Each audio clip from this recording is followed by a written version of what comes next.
Gracias, queridos amigos. Ya estamos en comunicación hasta Colorado con mi queridísimo doctor Héctor Frisby para la consulta de hoy. Un tema que, bueno, saltó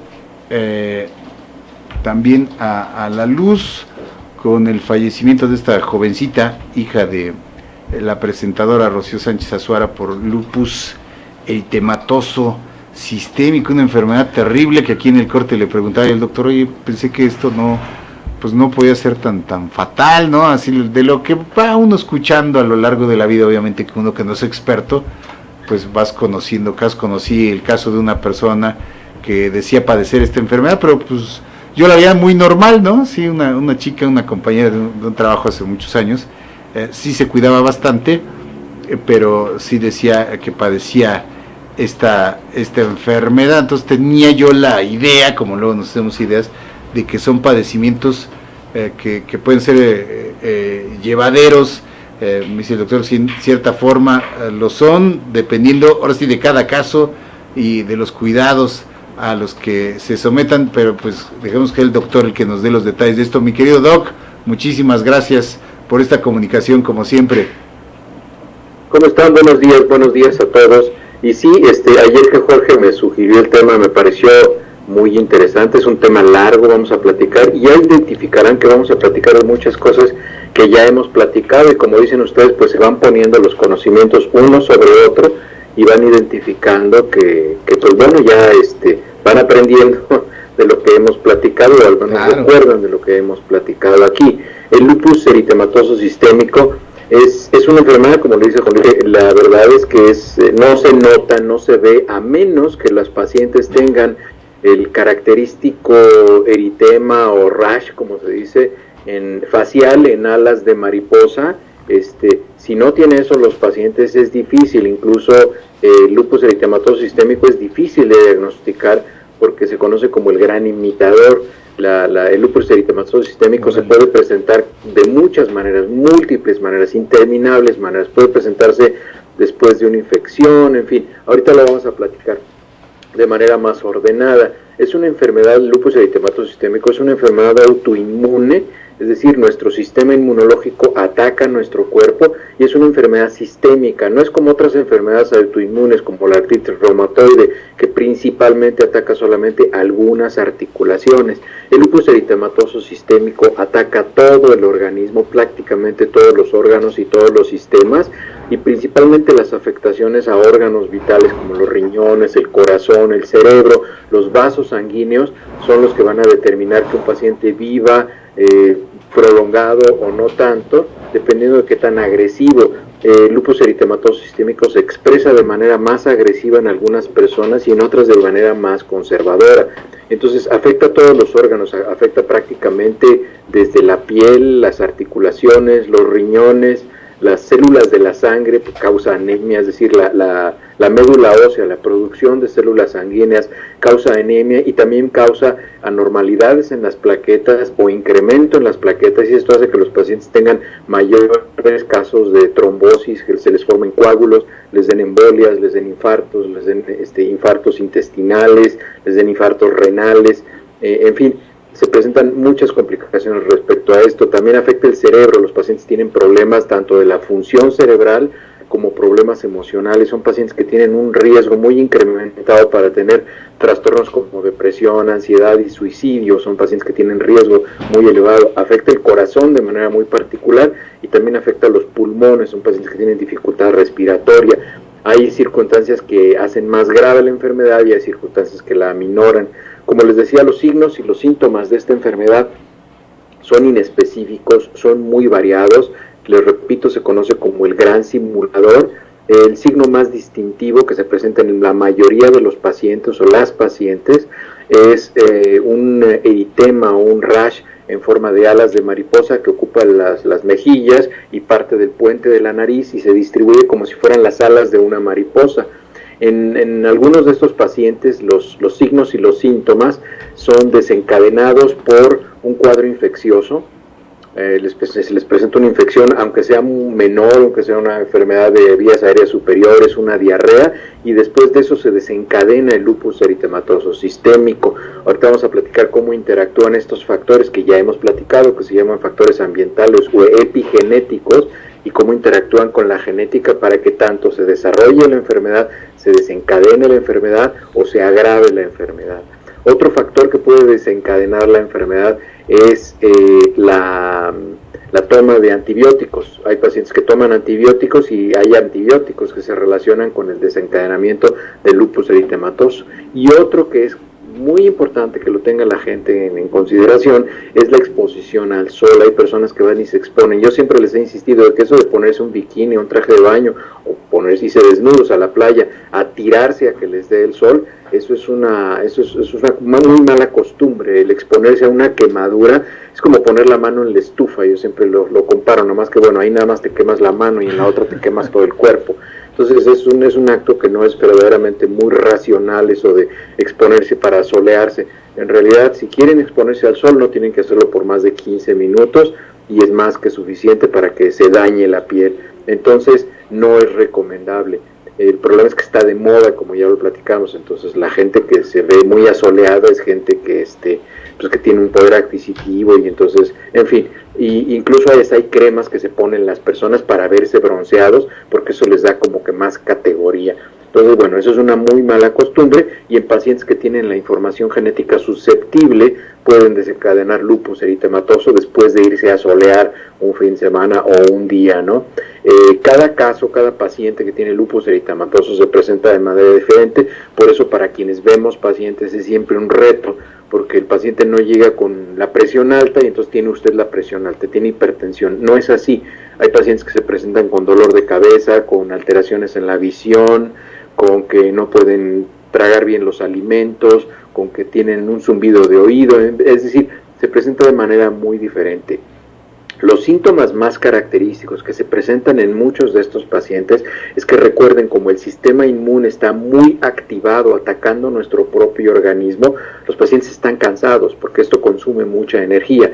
El tener el sistema inmunológico activado y produciendo esta respuesta exagerada también produce que se eleve la temperatura, es decir, son pacientes que tienen fiebre, entonces tienen fatiga, fiebre, les duelen las articulaciones, tienen uno que se llama un ataque al estado general, se sienten muy cansados. Hay pacientes que pueden estar hinchados, después se puede presentar edema porque se pierde el control entre el líquido que escapa de las venas, entonces se va hacia afuera, entonces los pacientes pueden tener lo que se le conoce como edema.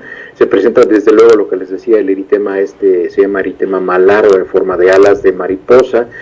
Hay lesiones que pueden aparecer en otras partes de la piel que empeoran cuando una persona se expone al sol, incluso pueden causar comezón, se ponen muy rojas, puede salirle como una escama a esas lesiones, y esa puede ser una manifestación de lupus eritematoso sistémico. Se puede presentar algo que se llama fenómeno de Raynaud, que es una vasoconstricción, es decir, una contractura súbita de los vasos sanguíneos en las manos, en los pies, y entonces cuando esta persona mete las manos o se expone al frío, las manos se ponen completamente blancas.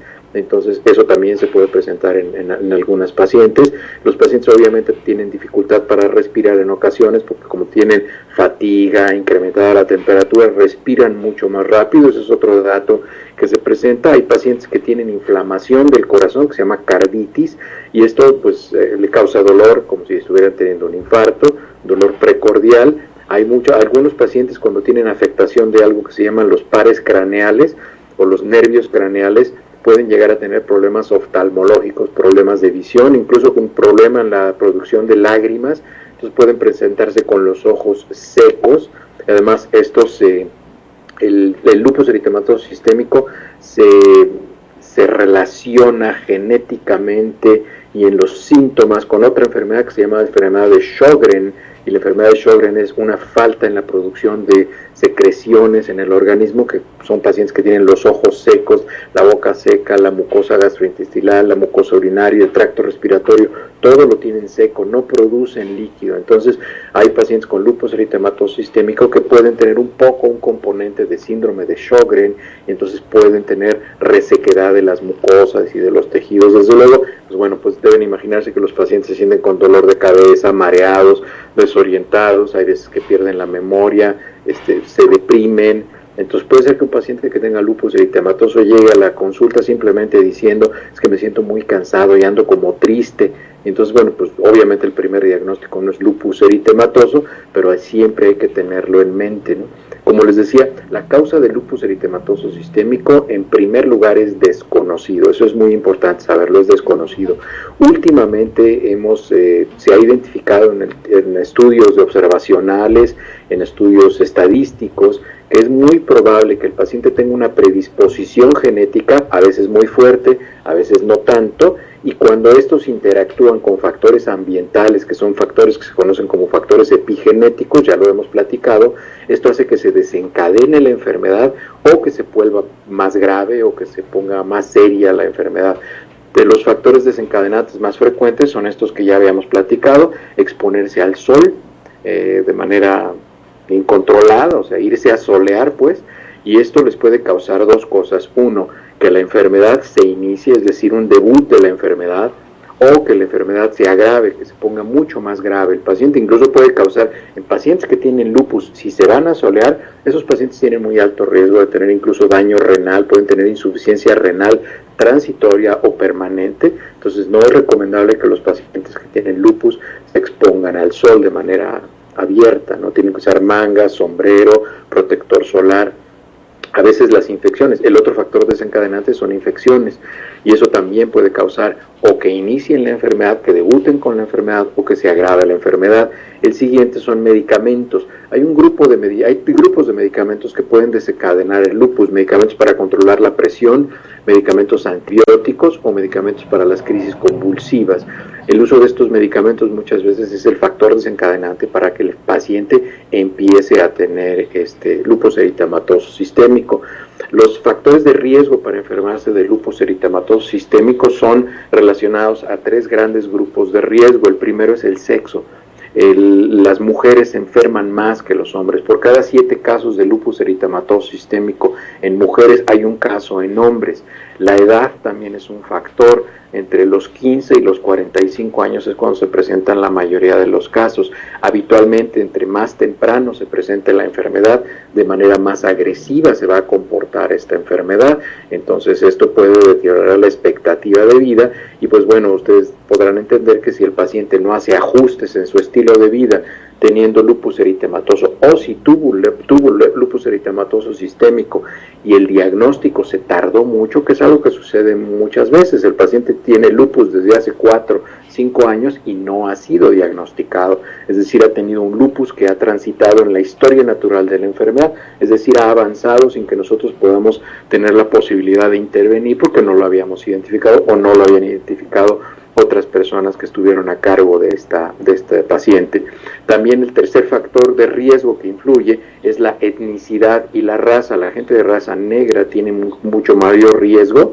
La gente hispanoamericana, es decir, todos nosotros, tenemos un riesgo mucho más elevado, y la gente de origen asiático. Esos son los 3 grandes grupos mayormente afectados. Entonces, estas personas son las que se afectan más y son en las que se presentan los casos más severos. Las complicaciones, ¿cuáles son las complicaciones del lupus eritematoso? Que son habitualmente complicaciones que llevan al paciente a un deterioro importante de su función, de la calidad de vida, e incluso lo pueden llevar a la muerte. La que nos preocupa más por su frecuencia es la complicación que se presenta en los riñones. Son pacientes que tienen insuficiencia renal, y esta es la causa más frecuente de muerte. Pues son pacientes que caen en insuficiencia renal, que necesitan diálisis, y de ahí se sigue un deterioro progresivo. El otro es el deterioro que se tiene en el sistema nervioso central. Los deterioros en el sistema nervioso central pueden causar dolores de cabeza, mareos, alteraciones de la conducta en los pacientes, como les decía, depresión o ansiedad. Hay afectación de lo que les decía, se llaman los pares craneales, que afecta la audición, la vista, el olfato, el gusto, muchos otros síntomas a lo largo de todo el cuerpo, controlados por un nervio que se llama vago, el nervio espinal, que controla los movimientos de los músculos del cuello, en fin, una serie de nervios. Son 12 los pares craneales, y hay alguna afectación de estos, y esto se puede presentar en pacientes que tienen lupus, e incluso puede ser el síntoma inicial, como les decía, Puede ser que un paciente llegue con algo tan vago de que sabe que ya no percibo el olor de los alimentos o el sabor de los alimentos. Acuérdense que el sabor de los alimentos, el 75% es el olfato, por eso cuando nos da gripa y se nos congestiona la nariz, ya no nos sabe la comida, porque el 75% es de origen olfatorio y solamente el 25% es el sabor, el gusto en la lengua y en parte del paladar blando. Y también hay un riesgo incrementado en el sistema nervioso central de tener enfermedades, lo que se llaman enfermedades cerebrovasculares, como embolias, infartos y todo esto. Y hablando del tema del que platicamos la semana pasada, los pacientes que tienen lupus eritematoso sistémico tienen un riesgo muy incrementado comparado con la población en general de presentar amnesia de los dos tipos que ya platicamos la vez pasada. La afectación también es importante, como les decía, en los vasos sanguíneos. En los vasos sanguíneos, principalmente arteriales, en la parte de adentro de los vasos sanguíneos tenemos una capa que se llama endotelio vascular. Endo porque está adentro. Entonces, en la parte de adentro de las arterias hay una afectación muy importante y esto causa una inflamación crónica, causa una tendencia a que reaccionen violentamente las arterias, pueden tener crisis hipertensivas, pueden generar espasmos vasculares de manera muy importante, como les decía, en las manos con el fenómeno de Raynaud, y también pueden tener incremento en la coagulabilidad al interactuar con las plaquetas. Entonces, si tienen afectación endotelial y tienen un incremento importante de las plaquetas o algún trastorno en la estructura de las plaquetas, eso incrementa mucho el riesgo para que los pacientes tengan una enfermedad vascular cerebral, un infarto, una embolia. Eso es muy importante. Entonces, la siguiente afectación es en la de los pulmones. Los pulmones, los pacientes que tienen lupus eritematoso sistémico tienen un riesgo incrementado para tener infecciones, neumonías que se llaman, o como le dicen algunas personas en algunas regiones en México, pulmonías, que no es un nombre, no es un término médico, el término médico es neumonía, pero son infecciones pulmonares. Hay también un riesgo incrementado de tener sangrado o hemorragia en los pulmones, que es una hemorragia pulmonar y puede ser muy grave, incluso puede ser para poner en riesgo la vida. Y se presenta característicamente, esto es un hallazgo que yo he visto en algunos pacientes y de esta manera se desidentifica el lupus, porque presentan una inflamación de la bolsita que cubre los pulmones que se llama pleura, y la inflamación de la pleura se llama pleuritis. Y hay pacientes que se presentan con una inflamación de la pleura que se presentan con tos, o sea, son pacientes que están tosiendo de manera constante y superficial, o sea, no es una tos profunda, es algo como si estuvieran teniendo una molestia, y eso es una pleuritis, y ese puede ser el síntoma inicial para un paciente con lupus. Como les digo, puede presentarse de muchísimas maneras y puede presentarse de manera muy rara, ¿no? Si un paciente se va a solear 5 días y se le presenta se le pone roja la cara y llega al consultorio porque está tosiendo mucho y ya le tomó los remedios que le recomendó la mamá, la tía y la abuelita y sigue teniendo esa tos. Algunas personas lo definen como una tos sonsa porque es lenta, de baja intensidad, pero constante y muy molesta. Entonces puede ser que el paciente haya desencadenado el lupus eritematoso después de haberse expuesto a la luz solar durante mucho tiempo de manera incontrolada. Y entonces, bueno, pues puede estar presentando un cuadro de pleuritis, ¿no? Entonces, ese puede ser el síntoma inicial. La otra complicación que se presenta en pacientes que tienen lupus eritematoso sistémico son las complicaciones cardíacas, las complicaciones que se presentan en el corazón. Como les decía, los pacientes pueden tener inflamación del corazón, pueden tener inflamación de la bolsita que cubre el corazón, que se llama pericardio, y entonces pueden tener inflamación de ese pericardio, lo cual es pericarditis. Pueden presentarse con esto, que puede llegar a ser muy severa porque puede empezar a producir líquido pericarditis, y esto comprime el corazón porque el pericardio no se puede expandir, el pericardio es rígido. Entonces, si empieza a producir líquido, la presión se produce hacia el centro, es decir, hacia donde está el corazón. Entonces, eso puede ser un problema importante también para el paciente, y les digo, pues hay un riesgo incrementado para tener infartos del miocardio. El último grupo de complicaciones que se presentan son las complicaciones, este es un grupo muy particular de pacientes, son las complicaciones que se presentan durante el embarazo. Habitualmente no se les recomienda mucho a las pacientes que tienen lupus embarazarse porque las tasas de pérdida del embarazo, es decir, de abortos espontáneos, es muy elevada. Incluso muchas veces una paciente que tiene repetidas pérdidas, 3 o más pérdidas consecutivas de un embarazo, se le somete a un estudio en el cual se empiezan a hacer pruebas, y una de las causas que se tiene que descartar es que tenga lupus eritematoso sistémico o alguna otra enfermedad del tejido conectivo, ¿no? Las pacientes que logran embarazarse y que logran llevar su embarazo a un término prolongado tienen un riesgo incrementado de tener preeclampsia, de tener bebés prematuros, y es muy importante tener en cuenta que cada vez que la paciente se embaraza, esto causa un deterioro en la función renal muy importante. Entonces, por eso los pacientes tienen que pensar si de verdad se quieren embarazar, porque cada embarazo deteriora el riñón de manera muy importante. Y recuerden, esto es una de las causas más frecuentes de muerte en los pacientes que tienen lupus eritematoso sistémico.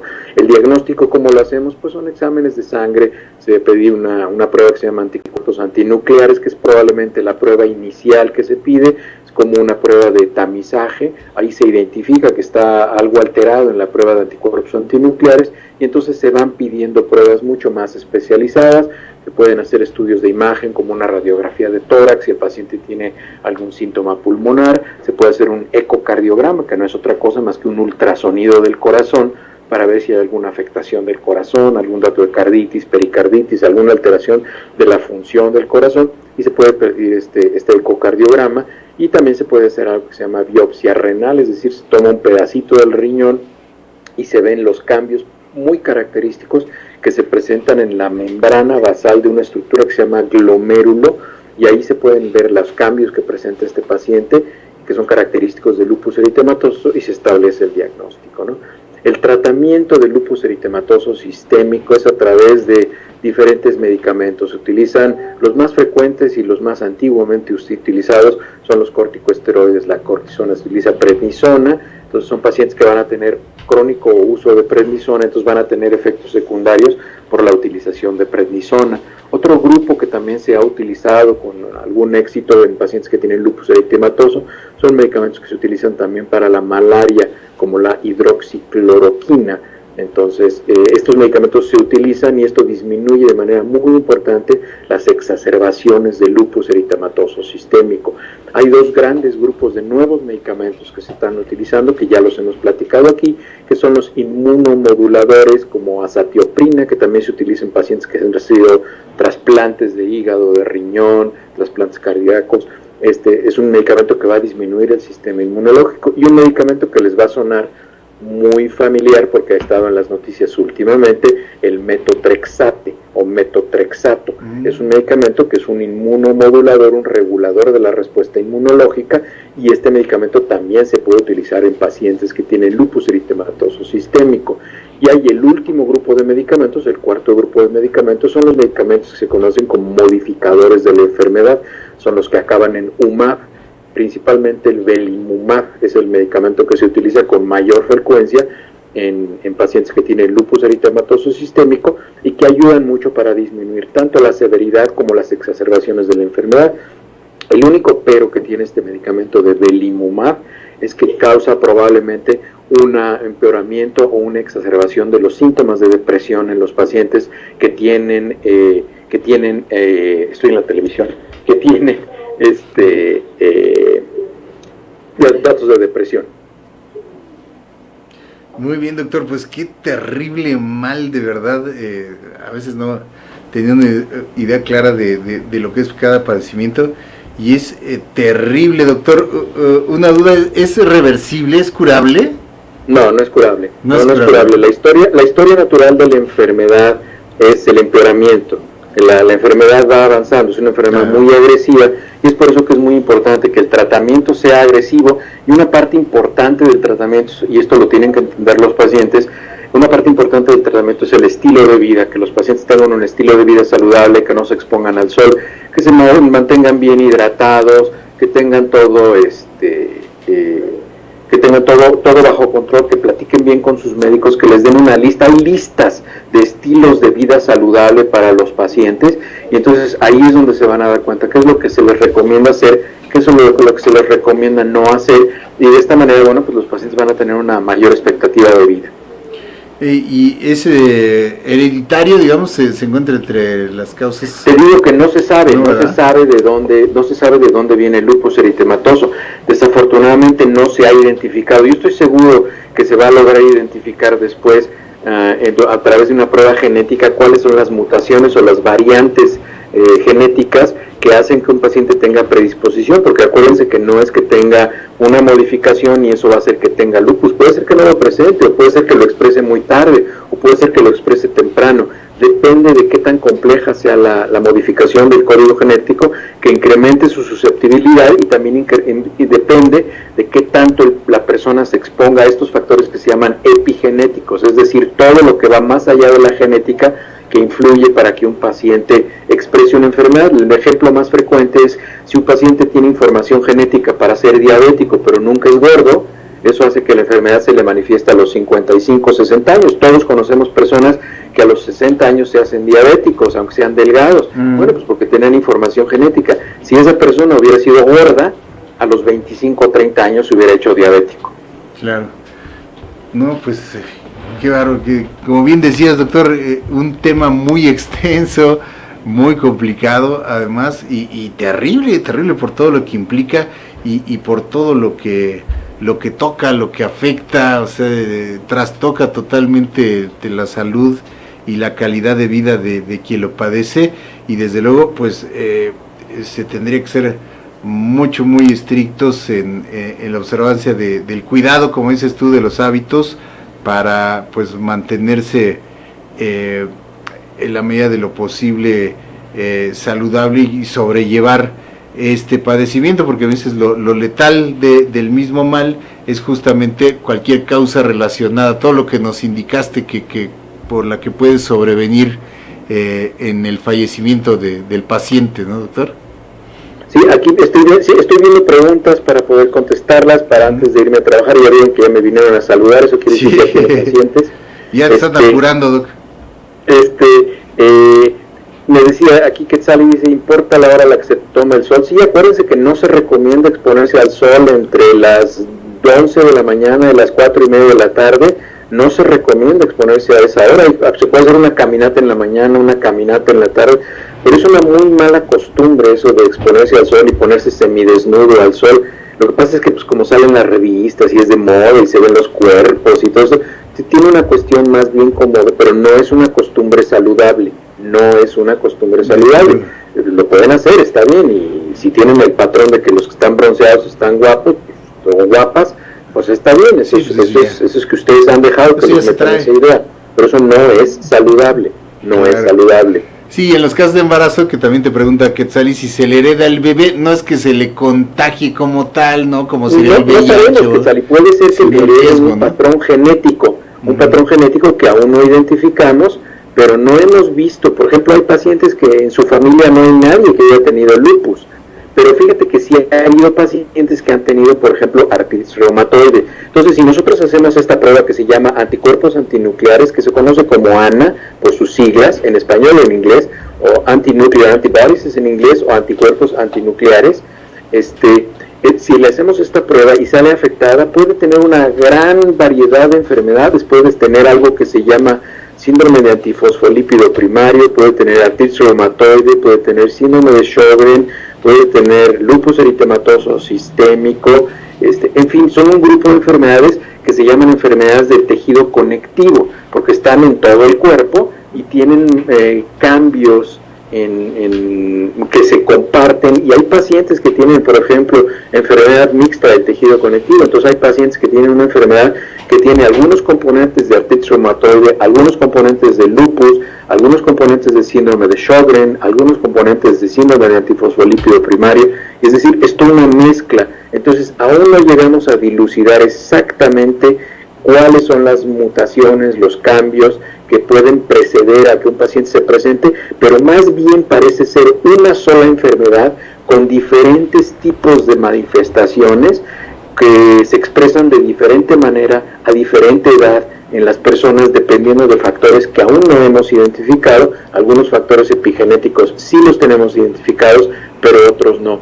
Entonces más bien parece ser una enfermedad del tejido conectivo que tiene diferentes expresiones clínicas y diferentes repercusiones en los pacientes. Así es, doctor, decía lupus, pues sí me sonaba el término del latín de lobo, que es justamente por esa mancha que dices, ¿no? De ahí el nombre, doctor, de la enfermedad. Exactamente, pero fíjate que ya, o sea, eso fue el origen, porque acuérdense que los diagnósticos o los nombres de las enfermedades muchas veces eran por cómo se veían o cómo se manifestaban en un principio. Acuérdense que la diabetes mellitus, se sabe que es mellitus porque la orina sabía a miel, cuando ya los pacientes tenían muy alto el nivel de glucosa en la orina, porque probaban la orina de los pacientes. Lupus era porque tenían una mancha como parecían lobos, pero ahora que ya conocemos la enfermedad y cómo se comporta y cuál es su conducta y cuál es su fundamento de patología de enfermedad, ahora tenemos también algo que se llama lupus discoide, por ejemplo. El lupus discoide es un lupus que solamente se presenta en la piel, no se presenta en ningún otro órgano, solamente se presenta en la piel y se llama lupus discoide, no es lupus eritematoso sistémico, es decir, no se pone rojito, que sería eritematoso, y no es sistémico, es un lupus discoide porque es un lupus que solamente afecta a la piel.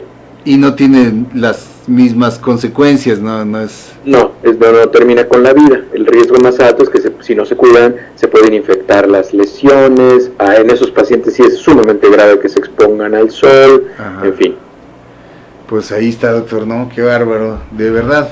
Nuestra enciclopedia parlante médica, aquí como cada jueves en Disyuntiva TV con esta lección de lupus, que sí decíamos, pues como una persona tan joven, la jovencita esta referida que te digo que falleció de este mal, 31 años, y pues como dices tú, cualquier otra causa externa que se le vino a complicar con el padecimiento, y desafortunadamente, pues a pesar de los cuidados y los tratamientos, pues sobrevienen este tipo de desenlaces con un descuido, ¿no? Desafortunadamente. Claro.